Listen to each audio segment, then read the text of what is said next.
There's a stamp of Anna O. There's an actual bona fide stamp.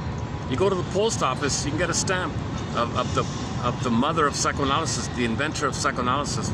Some people say she's the true Freud. Yes, Freud developed and all that.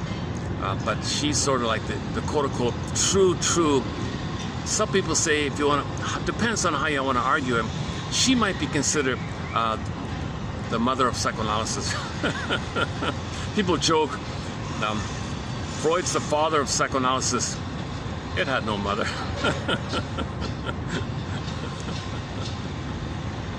But then later on a book came along called The Mothers of Psychoanalysis. 3 of those ones are mentors in our collection here. Mahler, Klein, Margaret Mahler, Melanie, and Karen Horney.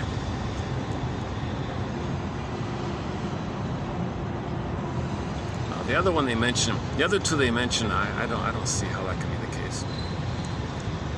Okay, let's begin here. 3144. This is from her second book, 1952 or 3 or something like that, called The Troubled Mind or something like that. It is interesting that women were the ones who originally sought the help of Mr. Freud. Maybe these women were depressed, or some of them were delusional, some of them were enraged at how they were about their childhoods and all that. Through their unhappy childhood revelations on the couch, they contributed to the early development of Freud's theories. He, Mr. Freud, paid special tribute.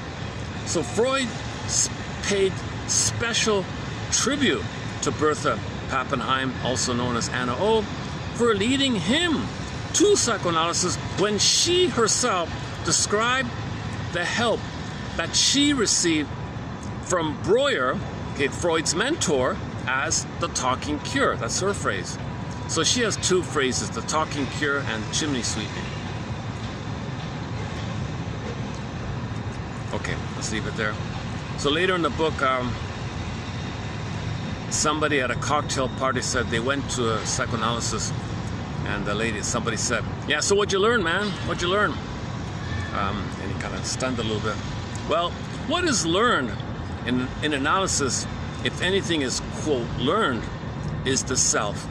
As you come to know the self, you discover you have repeated the same vain attempts to solve the same superficial problems over the years, never coming to terms with the real trouble. Yeah, that's repetition compulsion. You couldn't know the deeper problems because they were hidden in the unconscious.